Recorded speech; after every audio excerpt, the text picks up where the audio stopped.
Assalamualaikum warahmatullahi wabarakatuh.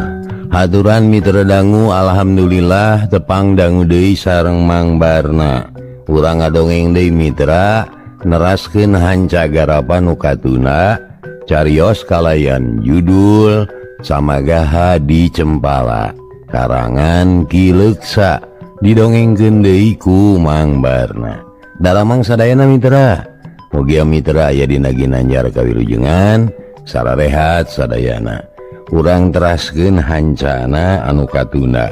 Upami teu lepat hanca anu katuna waktos dinten kamari teh parantos dugi ka nya heueuh kumaha we carana mah ayeuna mah hees we lah sing tibra ngeunah ditahan teh ieu mah ieu lah dibere dahar segala lupa geuning ceuk jasman manehna mah teu jauh mikirna teh paya ulah lang layeuseun we jigana teh. Upami teu lepat parantos dugi ka dinya nya mitra, kumaha terasna mangga urang sami-sami lajengkeun deui wae. Sok kaparayun sadayana.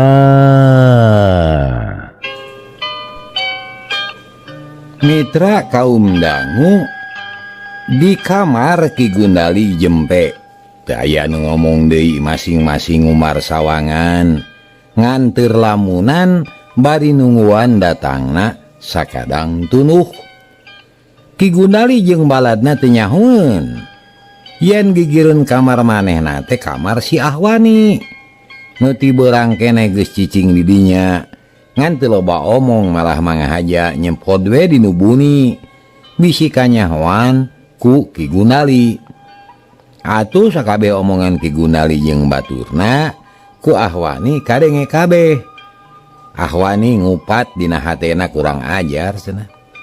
Awas ya dibejakeun ka raja ku aing matuman, cek Ahwani. Manehna mah teu panuju kana sikap jeung tujuan Ki Gundali. Sabab jelas rek hianat jeung ngabahayakeun kanulian.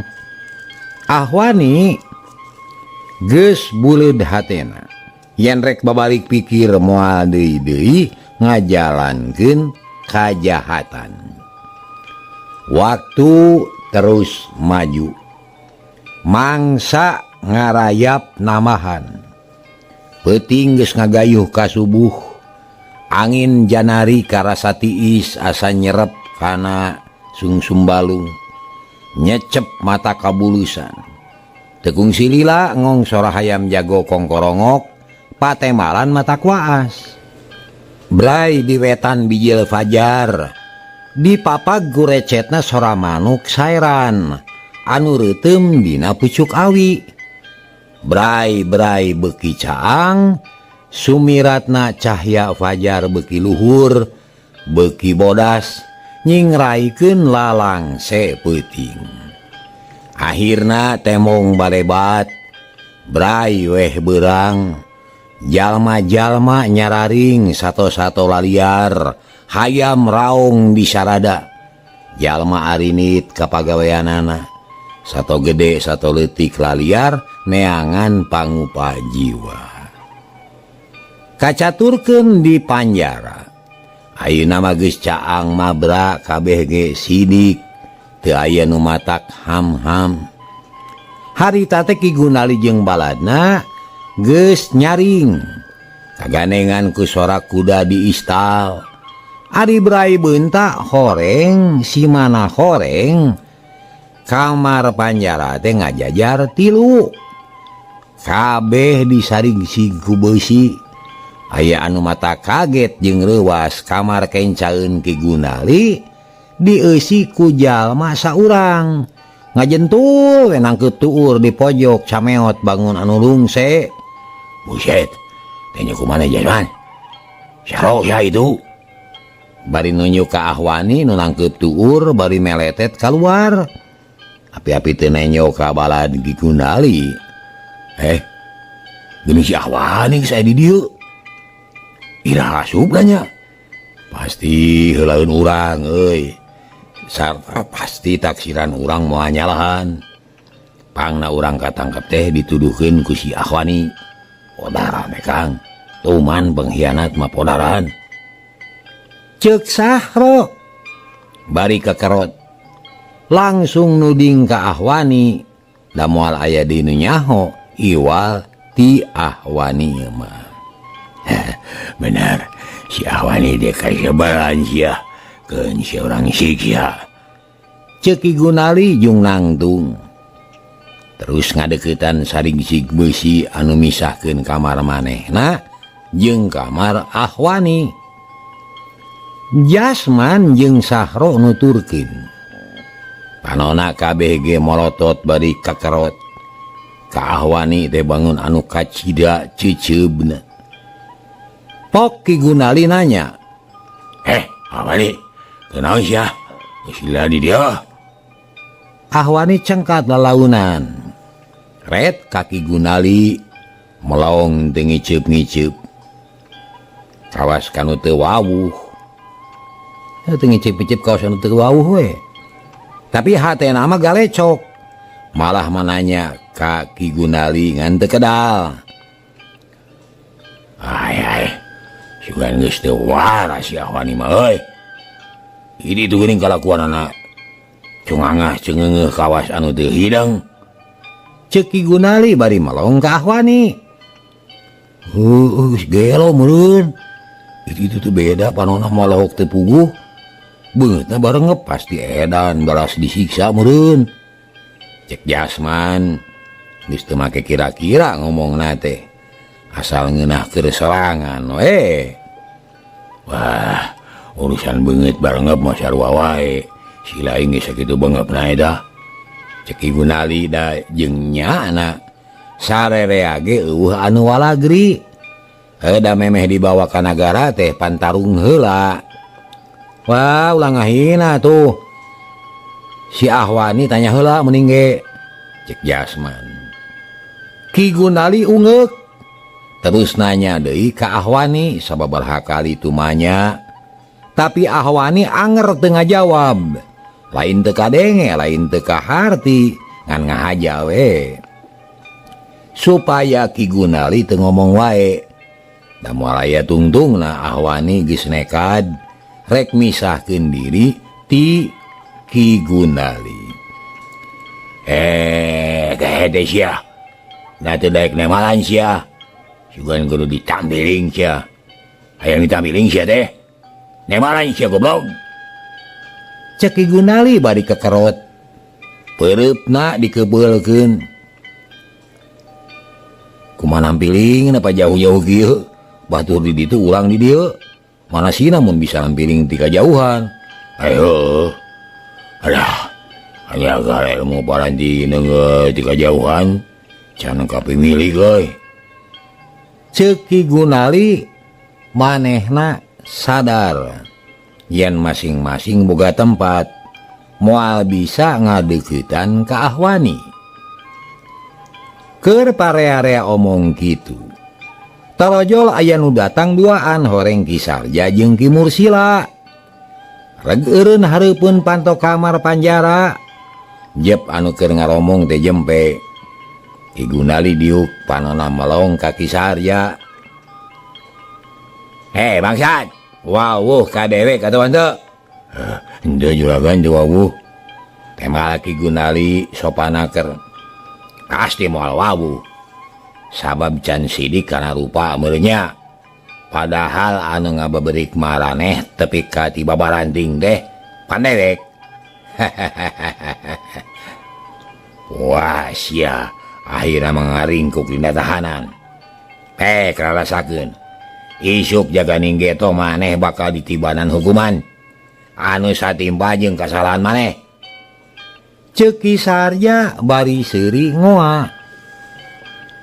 Ki Gunali teu nemalan deui. Tapi panonna mureleng ka Ki Sarja. Malah Jasman jeung Sahro ge sarua mencerong ka Ki Sarja. Kawas anu hayang sidik kana rupana.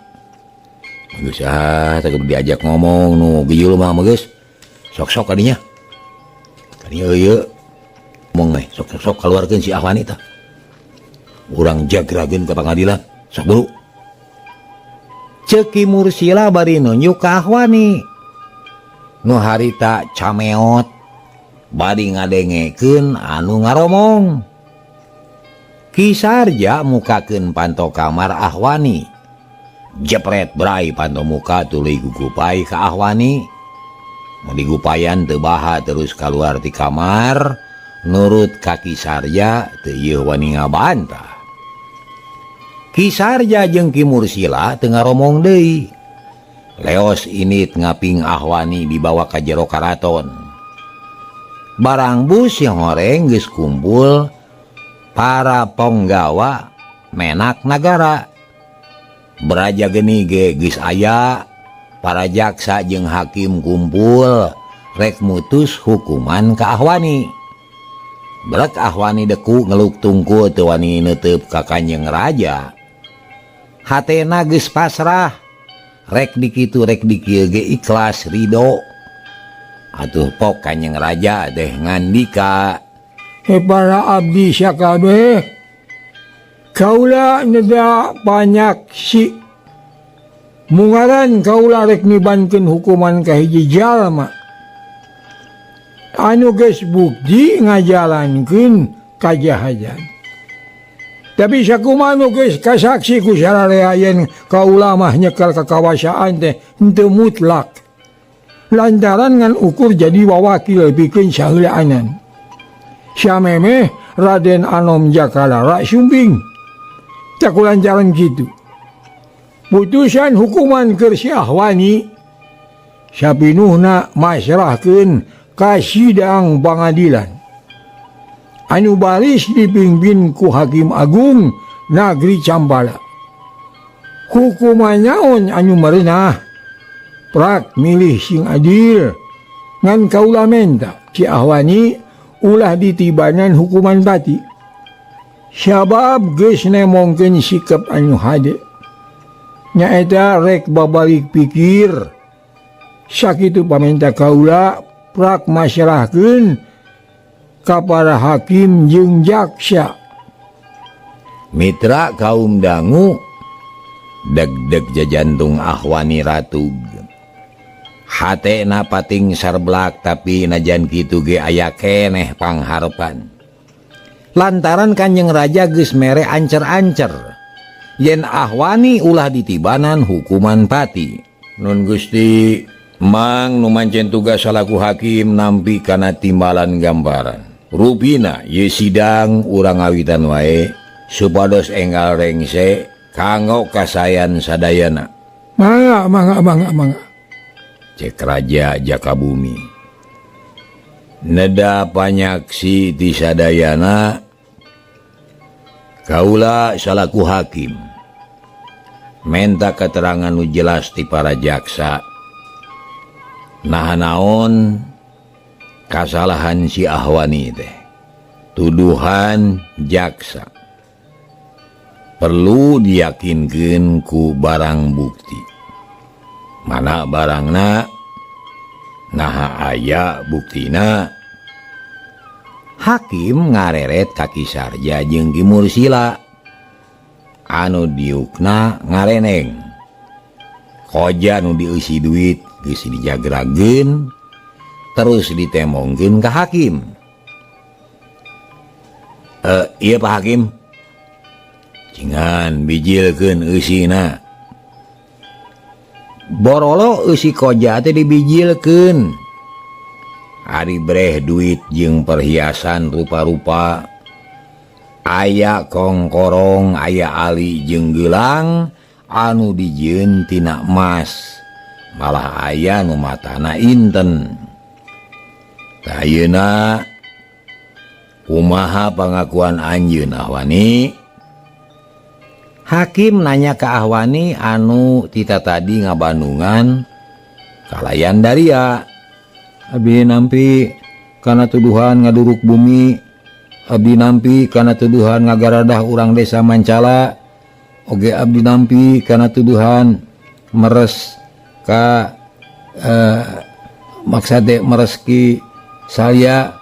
Tapi abdi nolak kana tuduhan yen abdi maehan jalma. Kitu cek Ahwani tanes naker. Kumaha pamadegan jaksa? Hakim ngareret ka jaksa. tuduhan juragan jaksa teu aya buktosna. Cek Ahwani miheulaan. Sabar.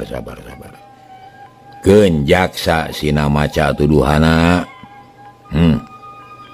Cek hakim. Tuduhan maehan jalma dumasar kana keterangan ti rakyat, khususna urang desa Mancala. Aya bukti jeung saksi anu pasti. Cek hakim deui nanya ka jaksa. Teu aya. Lamun gitu tuduhan maehan jalma dibatalkeun. Ayeuna kaula menta waktu rek badami jeung hakim-hakim sejenna. Nah hukuman naon anu pantes keur Ahwani? Mitra sarerea jempe para hakim kumpul. Terus badami dari anaker. Tekung silila hakim neruskeun eta persidangan. Kanjeng Raja anu kusim kuring dipir hormat. Kitu deui para ponggawa menak nagara anu mulia. Sabada badami ngeunaan putusan pangadilan. Hukuman anu bade ditibankeun ka Ahwani hukuman kurungan. Diasupkeun ka jero panjara beusi 5 tahun lilana. Ahwani narik napas jero. Manehna teu wani ngomong naon-naon. Atuh Ki Sarja jeung Ki Mursila jempe deui. Ngan Braja Geni anu teu panujueun teh. Pok ngomong. Puntenlah juragan hakim. Asana teh hampang teuing hukuman keur si Ahwani teh. Sabab dosana gede, kasalahanna loba geus ngacaukeun ka nagara, nyapekeun ka sararea. Mujuhna we dihukum salawe taun mah mujuh. Kitu cek Braja Geni. Atuh ngadadak eusi karaton teh saheng. Silih tempas jeung pada baturna. Kanjeng Raja curing hak. Ki Sarja jeung Ki Mursila ge cengkat. Ret ka Braja Geni. Pok Ki Sarja ngomong bedas naker. Nah habet kitu geuning. Hukuman hiji jalma ulah ngan milik kana kasalahanna unggul. Tapi oge kudu dipertimbangkeun jasa-jasana. Si Ahwani memang salah, tapi manehna geus gede jasana nuduhkeun panyumputan baturna. Tapi kabeunangna kalayan gampang. Kaduana, si Ahwani teu ngahesekeun kana papariksaan sarta sopan salila aya di pangadilan. Oge geus ngedalakeun yen rek babalik pikir asana 5 tahun ge lila teuing. Cek Ki Sarja. Atuh ger nu hadir teh surak. Malah aya anu keprok sagala. Braja Geni nangtung. Panona molotot teu ngeunah aya anu nempas teh. Ngan untung hakim waspada. Anjeunna engal keprok bari miheulaan sasauran. Nyapih anu parea-rea omong. Heup. Ulah katutuluyan. Masing-masing boga hak pikeun usul. Sarta ngajukeun ka teu panuju, tapi sing emut.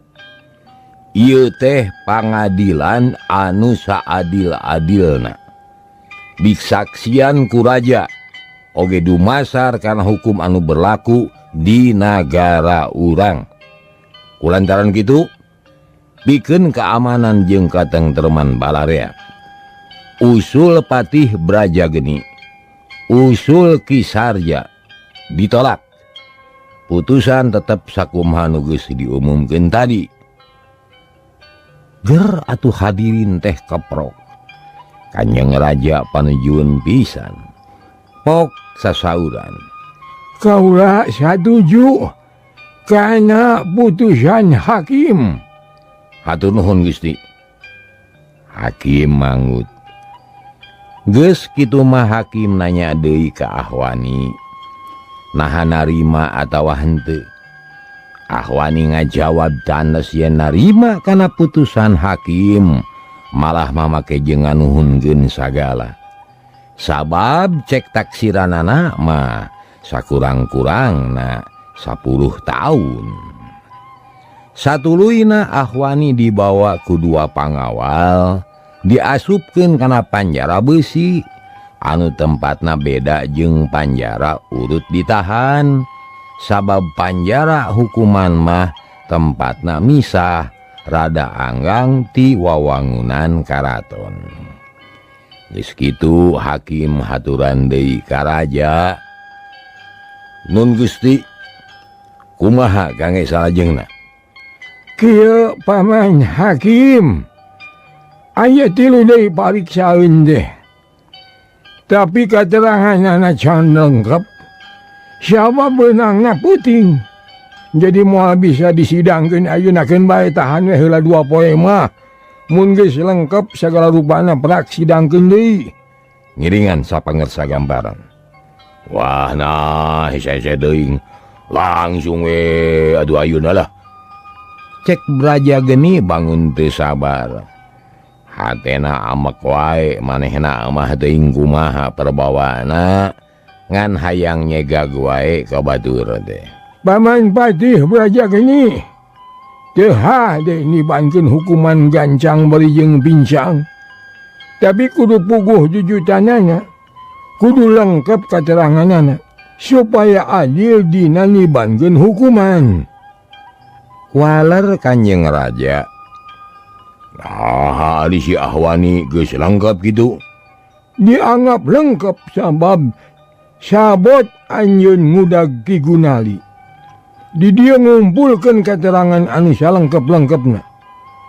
Ngumajak ayeuna teh geus bisa disidangkeun. Mitra, Braja Geni teu ngomong deui, tapi hatena anger teu panuju, geus kitu sidang ditutup. Buriak para penggawa bubar, para menak marulang ka imahna masing-masing. Ari si Ahwani geus diasupkeun kana panjara besi lilana 5 tahun.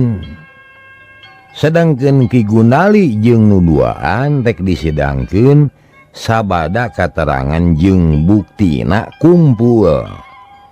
Dina prakna neangan bukti nyatana Ki Sarja jeung Ki Mursila jadi pokok. Sabab menang tugas langsung ti Kanjeng Raja, dijieun kapercayaan raja. Puguh we Braja Geni teh beuki panas hatena, sabab dirina asa disapirakeun asa teu diajenan. Urang ajar beuki ka ciri sulit hati belang bayahna teh sidik. Si Jaka Bumi lain ti rajaeun anu asli. Sabab mendingkeun diri pribadi berat sabelah jeung bilih kasih. Heran, nah Raja Anom Jakalara make percaya ka manehna. Kunaon teu mercayakeun ka aing, pasti si Jaka Bumi mah pinter ngolona. Sarta sok daek nyogok lumah lame hayang dipercaya. Tapi wah rasakeun sia. Sakali waktu kudu ngajunggal Jaka Bumi teh. Aing Braja Geni moal ngantep kanu kitu patut moal cicingeun sarta moal eleh ku pandar si Jaka Bumi. Kitu cek Braja Geni ngupat bari balik ka imahna. Di jalan ngaberung terunagra aya nu nanya gitu di temalan. Lempang gancang bangun rusuh. Nya akhirna go ka imahna. Kasampak teh Dori keur ngelapan tumak ditatap diusap bangun agul. Sabab kakara harita ngabogaan tumak anu sakitu hadena. Barang jol dununganana gasik ngahormat. Nun Gusti wilujeng sumping bila aya kapalai sumangga enga waksakeun Gusti. Cek Dori satengah anu nangtang. Manehna bener-bener hayang babakti seba tanaga keur kapentingan nagara. Dori can nyahoeun aya di pihak mana ari Brajageni, sabab samemehna mah Brajageni teh memang patih anu hade nu seungit kaceluk ka aun-aun. Wang Dori, tunah heula tumbak. Ayo ka dieu ka jero, kaula aya bicaritaeun yeuh. Cek Brajageni kebat katepas atau terus dituturkeun ku Dori. Sanggeus aya di jero Brajageni diuk dina kursi, ngabaheuhai bangun lungse. Maromana teh hegar cara sasari. Dori deku hareupeunana siap pikeun nampa piwejang. Dori, isukan maneh kudu balik heula ka lemur. Bawa anak jeung pamajikan maneh ka dieu. Tuh imah nu deukeut istal eusian piara sing abik. Cukup keur kulawarga maneh mah. Aduh, hatur sewu nuhun Gusti, abdi nampi kalayan teu hilap nyahakeun samudaya kalalepatan rehna pun mang ngarepotkeun kagamparan nun. Cek Dori bari acong-acongannya mah. Teu kudu sungkan-sungkan lah sabab aya imbalanana. Hiji jalma lamun ngarasa disenangkeun ku nagara, mun ngarasa dijamin hirupna, dijamin pangabutuhna kudu boga rasa jeung rumasa. Kontenan abdi ngatos juragan, kontenan ngatos pisan. Maneh ge kitu Dori, hirup jeung kahirupan maneh dijamin ku kaula, ku nagara. Ngan pati urip maneh kudu dibaktikeun ka nagara. Sabab ayeuna Cempala teh ngabutuhkeun pahlawan-pahlawan anu satia euy. Ngabutuhkeun ponggawa-ponggawa anu garagah, nu leber wawanen nu gede jajaten, sarta anu kuat ku gogoda. Teu babari kapangaruhan ku omong batur. Cempala keur ceurik, Cempala keur tunggara, Cempala kudu buru-buru ditulungan. Nu bisa nulungan ka Cempala kaya Dehiwati, rahayatna sorangan nu ngarumasakeun lahir di Cempala, hirup jeung digedekeun di nagri Cempala. Condona maneh sorangan Dori. Cek Brajageni tatahar ngasupkeun pangaruh ka Dori, susuganan ka hareupna bisa namahan. Maksud gambaran teh kumaha? Palebah dieu abdi teh teu ngartos. Dori, kaula ngarti kana pertanyaan maneh. Sabab rahayat memang teu dibere nyaho. Sabab bikin ngajaga hal anu teu dipiharep bisi matak cilaka ka nagara. Sanyana danget kiwari de Kanjeng Raja Anom, Raden Jakalara nuju teu aya di nagara. Anjeunna nuju tapa di Gunung Himalaya, nuju nyipuh ilmu ngasah pangabisa keur kapentingan negara. Oh kitu, lajeng kumaha Gusti? Porsi karajaan diphp-keun ka hiji jalma anu tetela ngabudi ucing. Mimitina mah memang hade, memang sohor, memang satia, tapi sabada narima kalungguhan ngawakilan Raden Jakalara calik tina kursi kerajaan, manehna jadi adigung-adiguna, sombong jeung gede hulu. Malah aya anu leuwih ngabahayakeun, utamana matak bahaya ka nagara. Eta jelema keur nyusur kakuatan, keur mepek balad, keur tatahar rek ngagulingkeun raja anu syah, rek ngarebut nagri Cempala sacara demit. Buktina manehna geus gawe bebarengan jeung inohong-inohong nagri Cempala, jaksa, hakim, ulama, tokoh masyarakat, jeung sabagian para ponggawa menak nagara. Geus kacekok ku sikep eta jalma, geus kaasupan pangaruh, malah mah bangsat ge ku si eta mah dibelaan, nu kuduna dihukum salawe taun, ukur ditibanan 5 tahun. Maksudna teh lian, sangkan eta bangsat ngahormat ka manehna, ngajenan jeung mi Gusti anu enggena bakal dijadikeun andalan, manjangan barisan kekuatan anu baris nangtung tukangeun manehna. Dah kitu kaayaan Cempala kiwari, mun jelema mah keur gering, nukerkeun aku hama mun kurang-kurang nangubaran mah matak cilaka nu mata kaula teh sedih anu teh bapadana. Nah kudu kumaha ngabelaan nagri Cembala sabab lamun tepi ka rag-rag kaleungeun manehna mana teman benduna Raden Jakalara era teman banget kaula kamana nyamiceun ka era. Mitra kaum dangu Braja Geni terus ngasupkeun pangaruh ka Dori sabab manehna butuh kopi batureun lir ibarat setan iblis anu bakal asup ka neraka. Memeh Brus teh rua rawel heula neangan batur sangkan teu nunggelis teuing. Ari Dori rakyat biasa anu teu ngarti kana kaayaan nagara. Percaya we ngadenge kitu teh malah mahatena jadi ngentab panas. Ngaheab kaduruk ku seuneu amarah milu amek kanu hianat. Geus teu upami kitu carana mah abdi sayogi kanggo janten tumal ieu nagara atuh. Abdi masarahkeun jiwa raga wantun majeng demi naon kitu ngabela negeri Campala. Sumangga gara saurkeun kedah kumaha abdi teh kitu Gusti. Cek Dori tina ku ikhlas-ikhlasna pikeun ngabela negeri Cempala nu memang subur makmur pikabetahin. Jadi tumal mah ulah daek tapi kudu jadi pahlawan.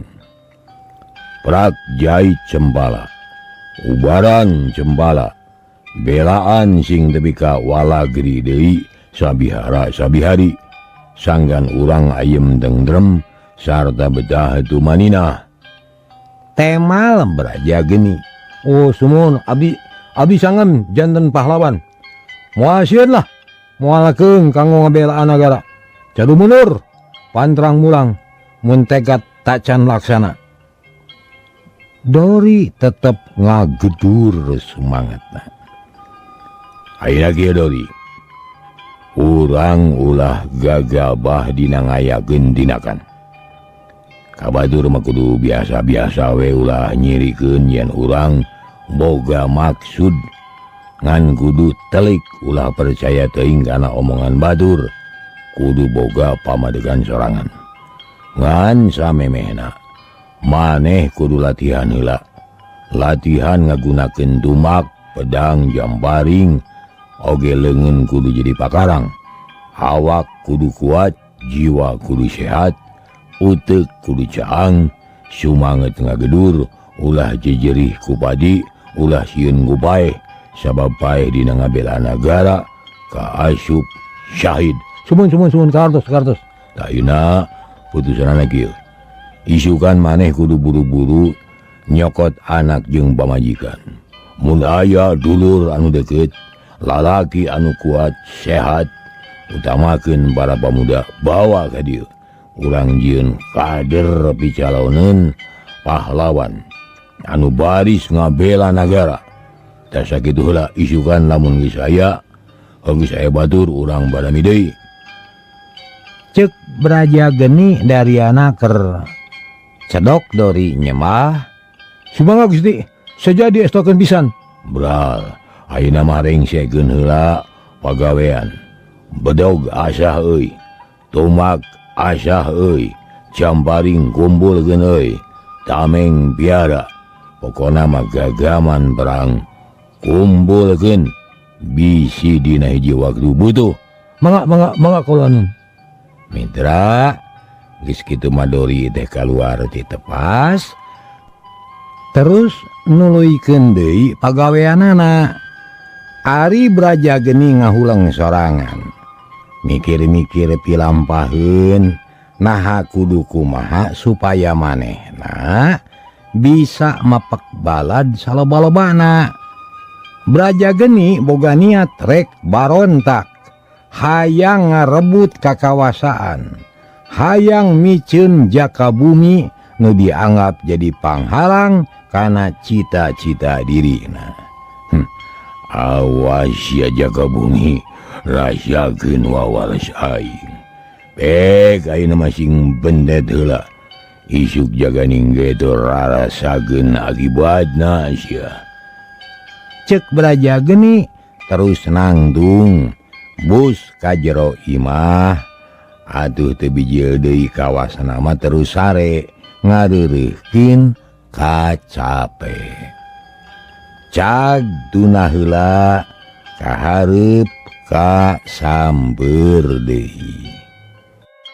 Mitra kaum dangu, nagara Cempala danget kiwari teh keur meujeuhna diriung-riung kabingung, diudag-udag kasusah, dibibira kahariwang, sok sieun kitu sok sieun kieu, bisi teu katadah gogodana.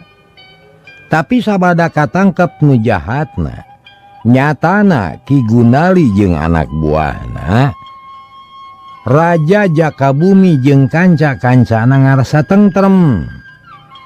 Boga rasa ye nagara teh bakal aman, sabab anu jadi ulon-ulon pangacona geus kacerek.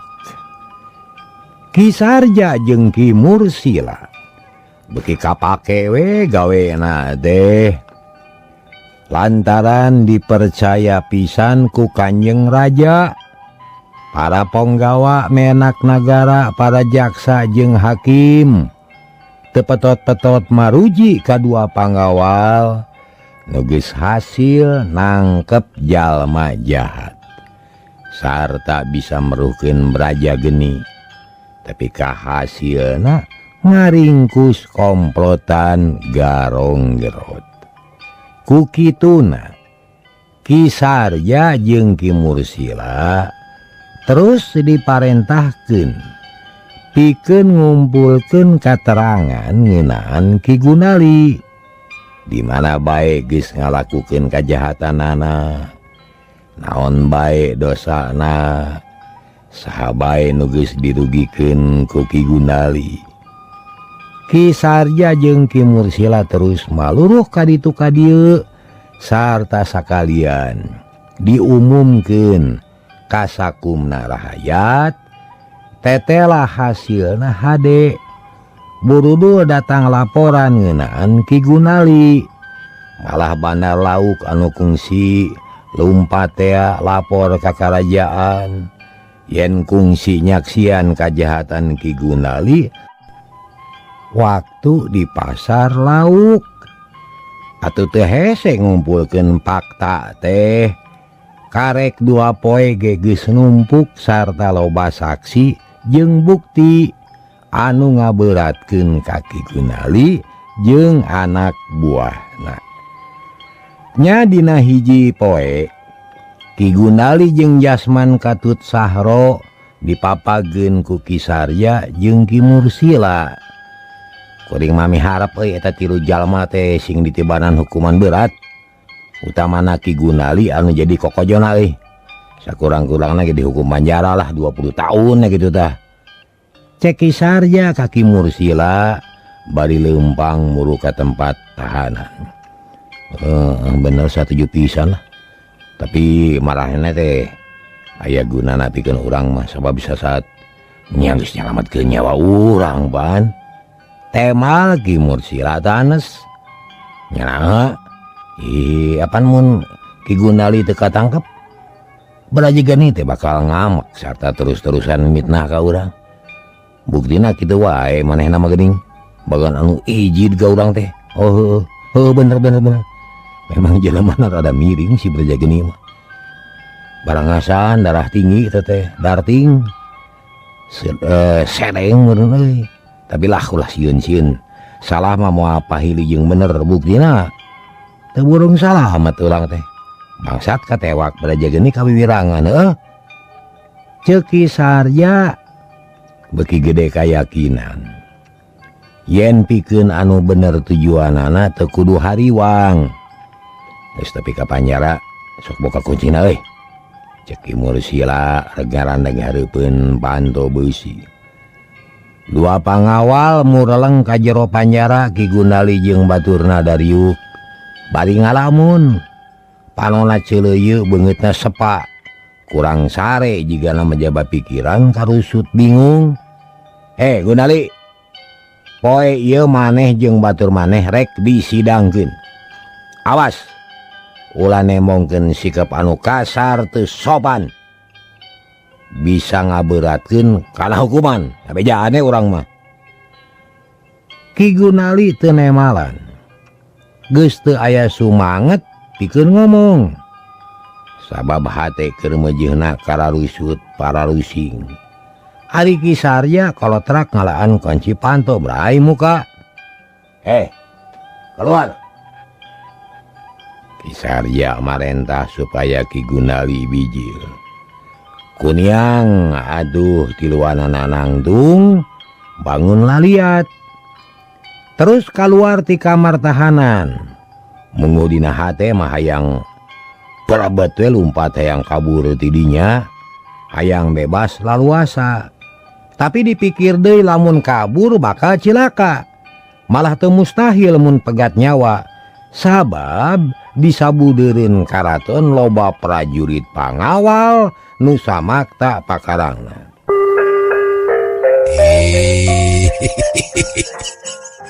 Cager harta mitra hanyakal kabujeng neng. Hatur nuhun kana perhatosanana, insyaallah enjing tepang dangu deui. Billahi taufik wal hidayah. Assalamualaikum warahmatullahi wabarakatuh. Ciao.